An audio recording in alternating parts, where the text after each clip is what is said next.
Hi, you all. Welcome to episode 1 of Book It with Britt.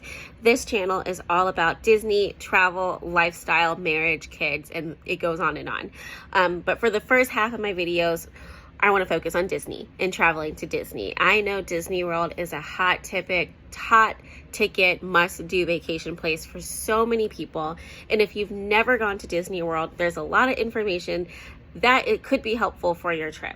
So I made this channel, and specifically this first couple of videos, to help you get the basics of, hey, I want to go to Disney. What do I need to do? I got you. Let's do it. So what you should know about me is I'm a mama to 2 little ones. I have a 3-year-old and a 1-year-old, and we did a trip to Disney World in the last week of February, first week of March. I did so much research, planning, and preparing for this trip, joining all of the Disney groups, figuring it all out, and I have got it down to a T. After our successful trip a couple of months ago, I decided to go back, and I'm in the process of planning our second trip. So excited for it. So I am fresh off the Disney high, and I have so much to tell you all about going to Disney. So this first video, let's focus on some of the basics. Why? Because Disney is not like going to Six Flags or any other amusement park. It is a different experience, a completely different world. Just think of how big the Disney brand is. Now, note, I'm going to be focusing mostly on going to Disney World. So East Coast vibes. I'm talking Florida. I'm on the East Coast, so that is the closest park to me. And so if a lot of what I'm saying applies to Disneyland as well, so that's the good thing. There are just some differences between the parks in terms of rides and a little bit of food and things like that. Mostly everything applies for both parks.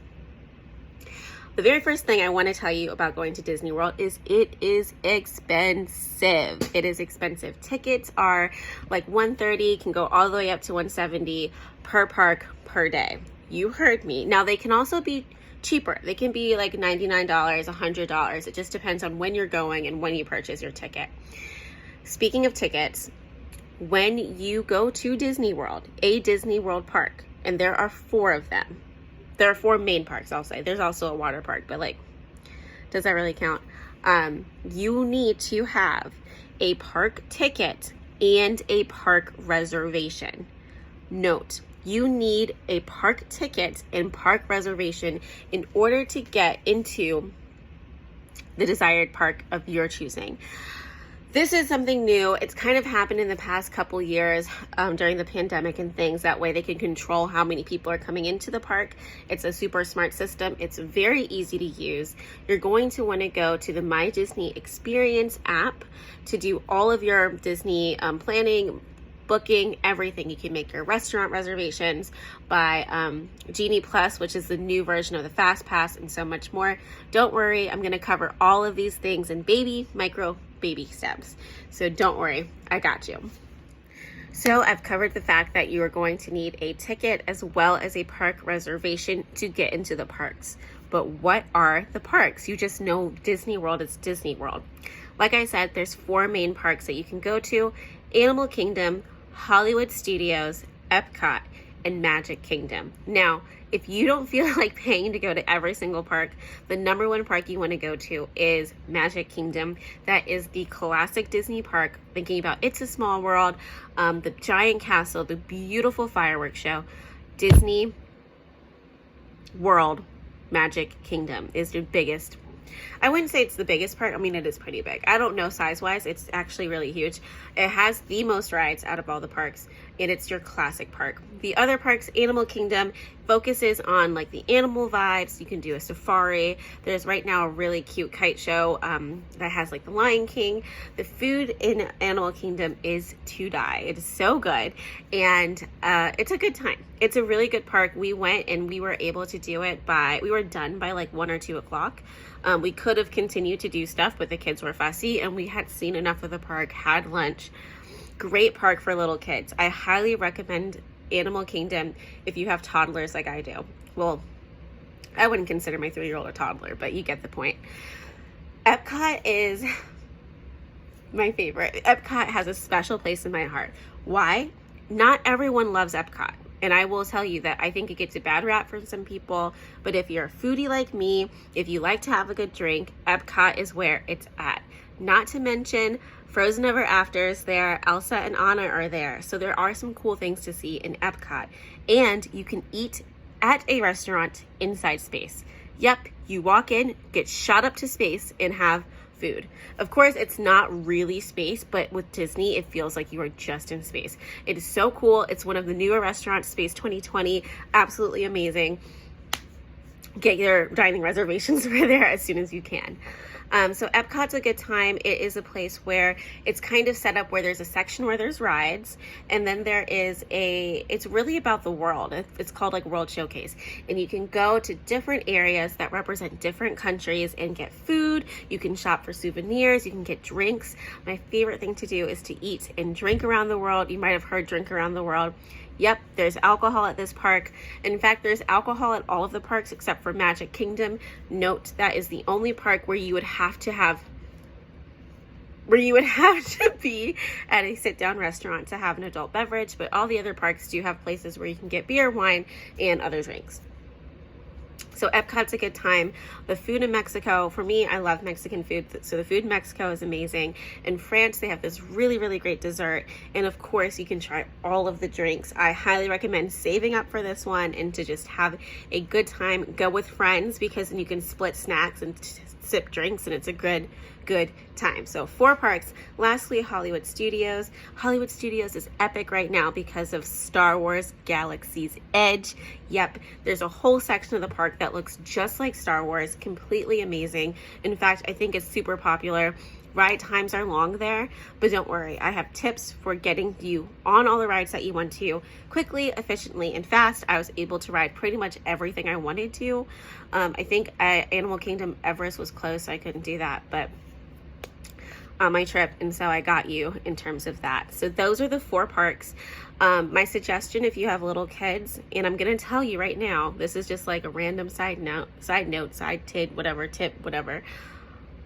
With kids, if you want to do 3 parks, I recommend, this is just my personal opinion, Animal Kingdom, Magic Kingdom, and I think Epcot. Not everyone loves Epcot, but it is a park where you kind of have like a slower day. The kids can get out and walk around a lot. There is an aquarium that you can go check out. There is a tons of food, and of course Frozen. So I'm a big fan of Epcot. To me, the toss-up is always between Hollywood Studios and Animal Kingdom. And with little kids, I think Animal Kingdom is just a really great spot.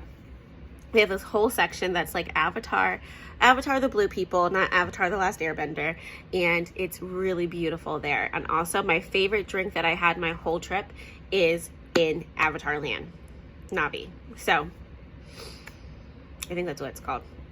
Don't check my facts. But anyway, yes, so those are some of the things you need to know about going to Disney. Okay, so you know that there are 4 parks to go to. You know that in order to get into a park, you need a pass as well as a reservation. Now, what about where you're going to stay? So I will do a whole video deep diving into all of the on-property options as well as off-property options. We, as a family, have continued to stay off-property with our timeshare. Reason being, we have a full-size kitchen. It is about 10-minute drive to the parks, and it's nice to kind of get away from all of the chaos and chill by the pool for some days. However, there are perks to staying on property, but it might just be a little more expensive than if you were to rent out an Airbnb, or if you have a friend that has a timeshare, use that. That is one of my cheapest things.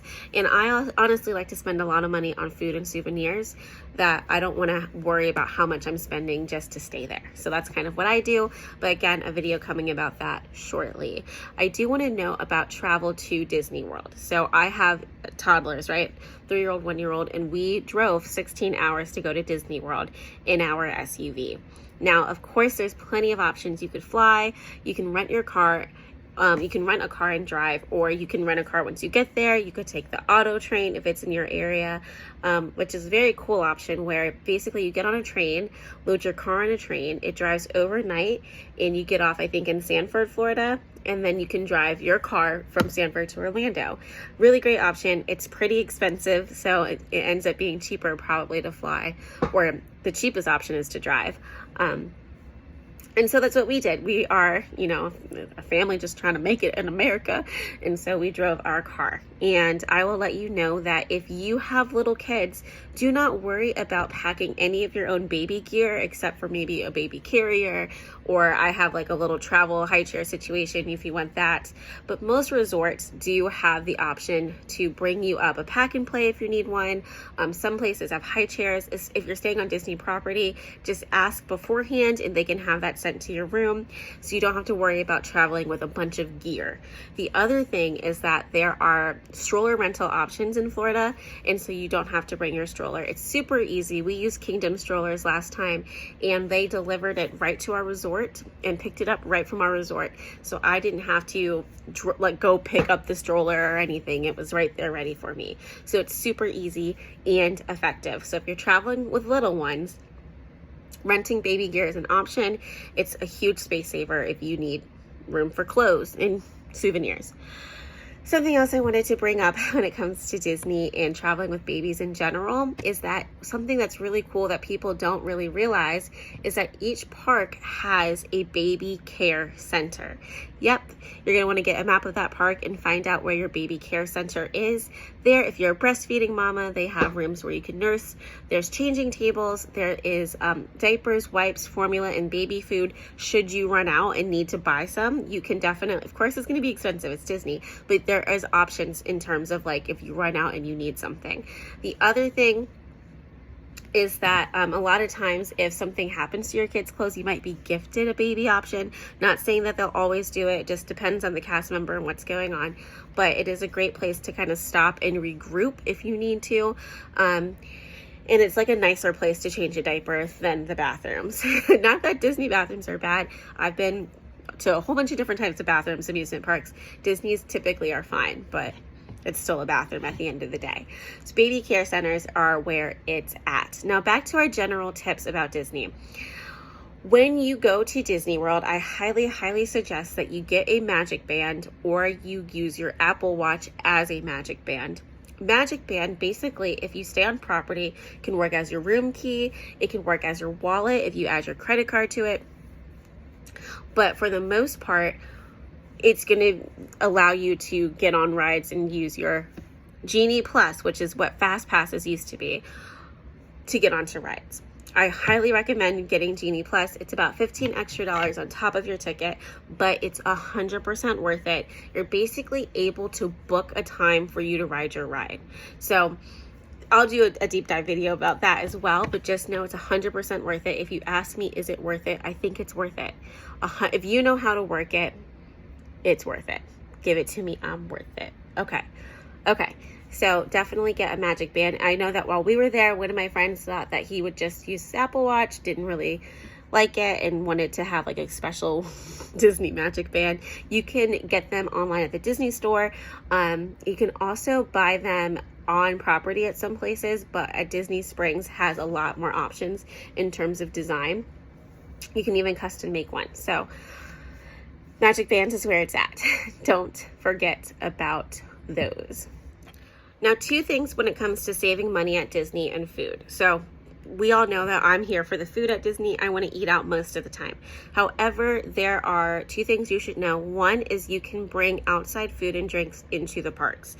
That means you can pack sandwiches, you can walk in with your Starbucks, you can do whatever you want. Not whatever you want, but you can bring food into the park. That's a huge money saver if, for instance, you don't have to buy breakfast and lunch and you just want to buy dinner, or maybe you just want to buy lunch. I think that's the best option, honestly, is to like eat breakfast at your resort or wherever. Try to make it to lunch, eat a good heavy lunch, and then maybe go back to your resort for dinner. However you want to do it, just know you can bring in outside food and drinks. You can always use Instacart to have your groceries delivered to your resort, which also makes it easy if you did not bring a car and you do not feel like grocery shopping. I don't even grocery shop in my regular life. I always Instacart. So definitely you can use Instacart to get your goodies. And that will help you save money. Another money saving tip is that if you are typically bad at putting money aside, like let's say you're not the best saver, this is a no judgment zone, Disney gift cards. Now, not everyone likes to do this method, but I've done this method and I love it. Buy Disney gift cards months and months leading up to your trip. $100 gift cards, $50 gift cards, $25 gift cards. At Costco, Sam's Club, and BJ's, they sometimes have a bigger pack. And the cool thing about these gift cards is that you can use them pretty much anywhere on Disney property. You can use them for food. You can use them inside of the parks. It's a really, really, really great tool. So it's a great money saver tool. You can always combine your gift cards into one using the website. So you don't have to be keeping track of a bunch of gift cards. But when we did it, we had gift cards assigned for souvenirs for each kid. So Mia had her own, my son Elliot had his own, me and my husband had our own gift cards for gifts. And then we said, okay, this is going to be for food and this is going to be for other. And so we were able to kind of divide our gift cards up that way.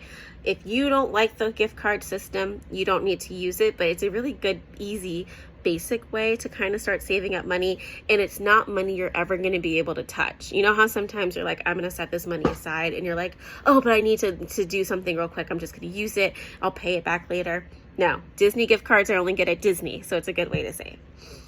Now, two things when it comes to saving money at Disney and food. So we all know that I'm here for the food at Disney. I want to eat out most of the time. However, there are two things you should know. One is you can bring outside food and drinks into the parks. That means you can pack sandwiches, you can walk in with your Starbucks, you can do whatever you want, not whatever you want, but you can bring food into the park.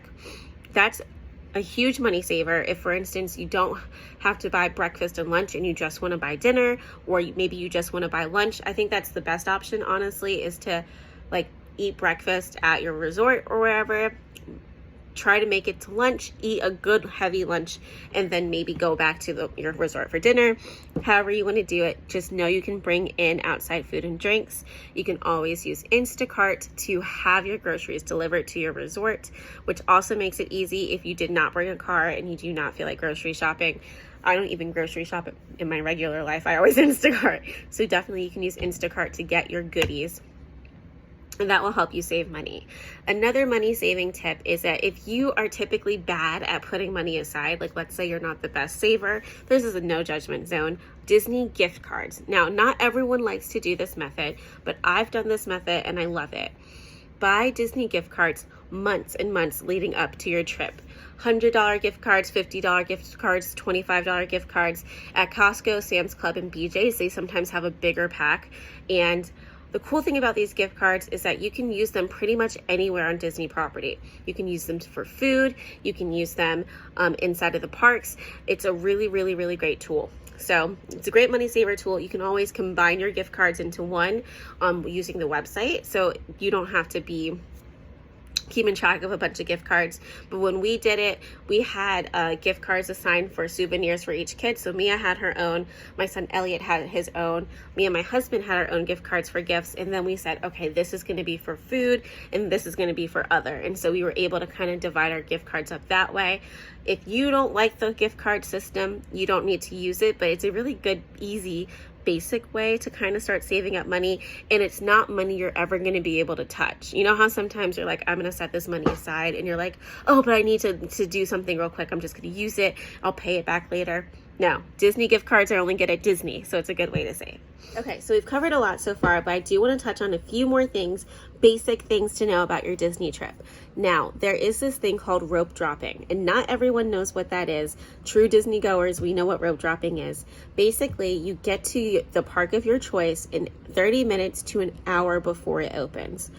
Why? Because typically, most of the time, they're going to let you into the park early. And because most people are thinking, okay, the posted opening time is 9, I'll get there at 9, you're going to beat tons of people to get on rides.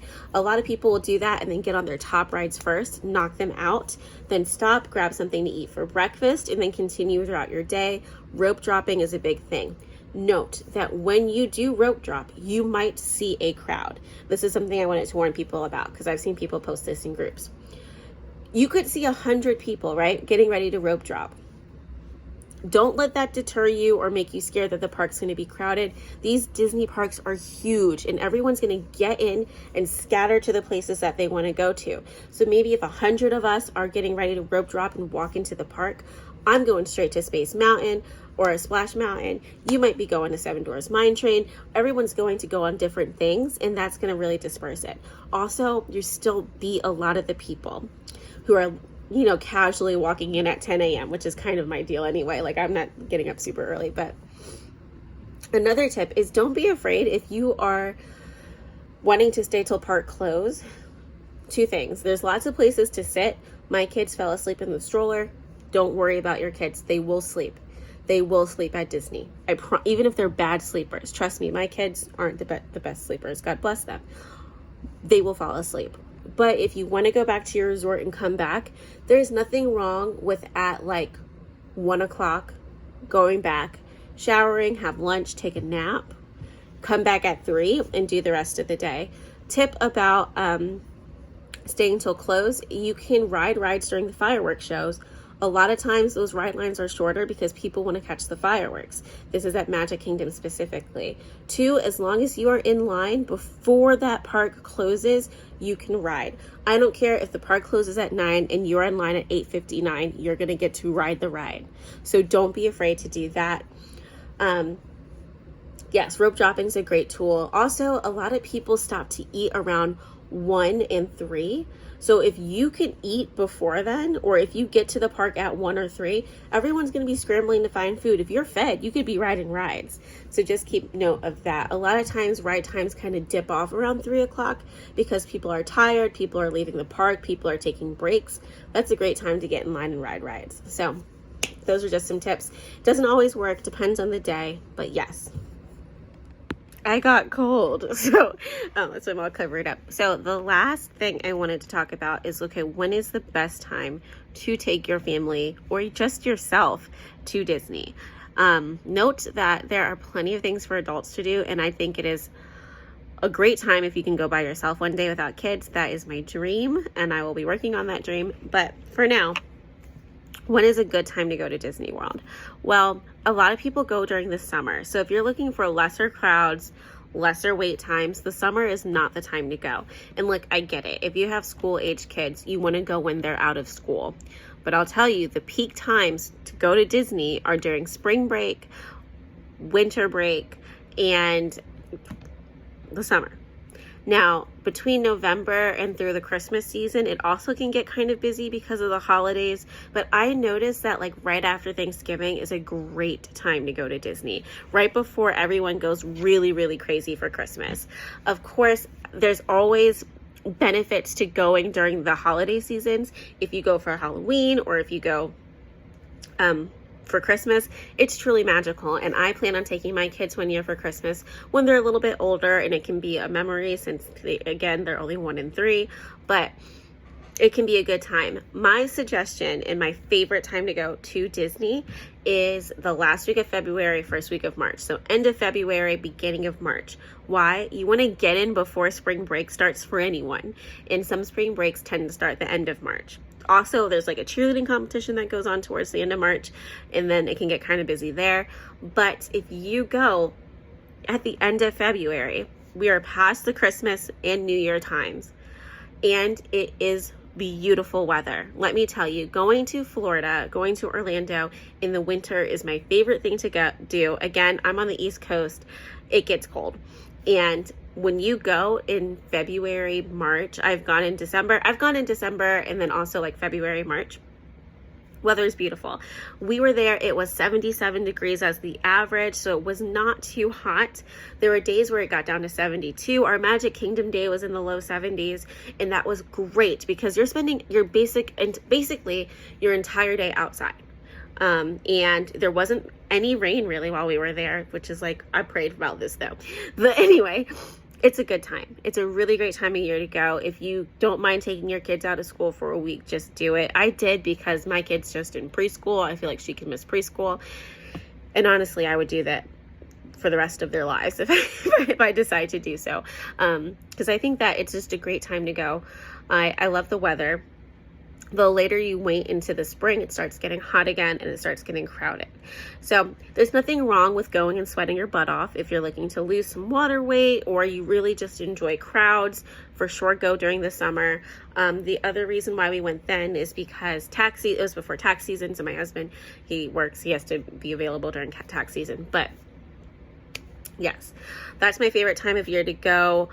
Also, another good time to go is like right after school starts. Again, it's a little challenging if you have kids who are in sports and in school and things like that, which is why most people wait until spring break, winter break, summertime to go. And if that is you, don't worry.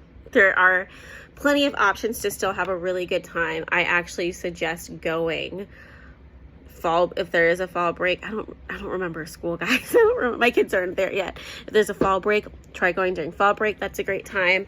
And also like right after Christmas is a great time. So I highly suggest going in the winter months because those winter months, the weather in Florida is really nice. And if you're on the East Coast like me, if you are on the East Coast like me, it is such a break from the cold to just be in nice warm weather. And so yeah, that's what I suggest.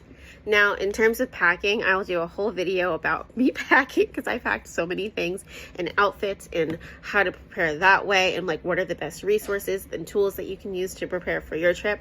I'll do that in another video. But for this video, I wanted to keep it about the basics of going to Disney. You need a place to stay, you need a park ticket, and you need a reservation, and then you're good to go. Before I go, I do want to say one more thing because I mentioned that I'm a foodie.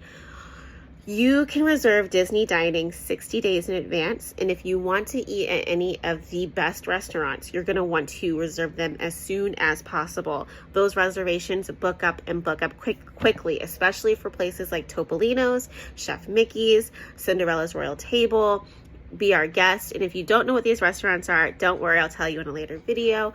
I know I'm saying that a lot, but this is just the first video, and there's so much Disney information to cover. I got you when it comes to dining reservations. There are some tools and things you can use, but I'll do a video all about dining. Just know, book your reservations as soon as you can, and then just be on the lookout to see if you can snag them if you weren't able to get them 60 days out. And I mean, I had an alarm set for exactly 60 days out. Note, if you're not a planner like me, you can still do this. There are plenty of walk-in available restaurants.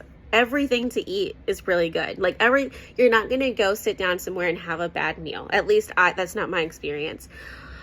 Not saying that you won't. I guess it depends. But for me, I've never sat down at a restaurant and had a bad meal. There's plenty of places where you can get the same day reservation. If you're just hanging out and shopping, you might be able to grab a place. You don't necessarily need to go to the nines when it comes to booking. I am just an insane booker. Okay, so this is it. This is Book It with Britt. This is episode 1. I hope that you learned something about Disney. I hope that you're thinking about going to Disney. And if you have any questions or want me to cover anything, make sure you drop it below in the comments. And we're being nice here. This is my first video on Disney and going into the channel like this. So make sure you like, comment, subscribe, and I will talk to you all next Monday. Have a magical week. Bye-bye.